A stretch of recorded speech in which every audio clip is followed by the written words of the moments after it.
po sa ating lahat, Team EDSI. Nako, pagkakataon na nga ba ito ni Edu, para makaisa kay Viancy. So, ano nga ba yun?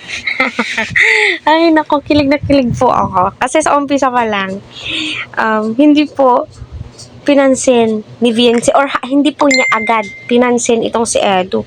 Yung una po niyang pinansin is si Kuya Juan at saka si Sir Calampitos. Dinaanan lang siya. Ayun. Yung reaction ni Edu, tinitignan niya lang itong si Viancy, So, yun na din po, no? Viancy, kasi nga, nanliligaw si Ed sa'yo, at may mga pinag-usapan pala kayo privately, alisin mo yung salitang po. Kasi nakakatanda yung po. At saka ang pangit naman na magka-love team kayo tapos po ka ng po sa kanya, di ba? Parang imbes kilig na kilig na kami, bigla kang pupo, medyo nababawasan ng kaunti. Pero alam naman po nating lahat na yung salitang po, ho, opo ay sign of respect, lalong-lalo na mas may edad yung lalaki. Respeto po yan, respeto, pero ayaw nga ni Edu na pinupo siya.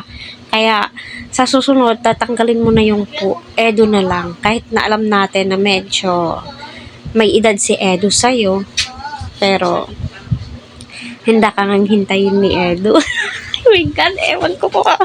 No, so, kinilig ako dito sa EDSI, lalong-lalo na po sa Danjoy. Silang dalawa, oh my God. Iwan ko na lang po talaga, para akong maluloka. Lalong-lalo na po nung sinabi ni Edo na, sige, isa ka na lang. Kiss na kita.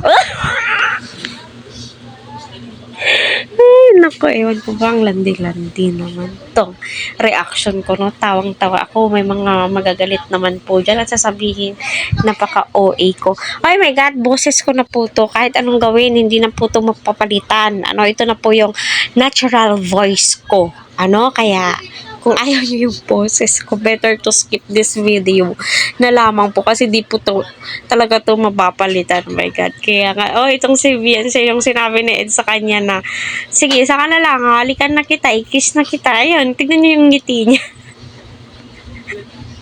Abot tenga.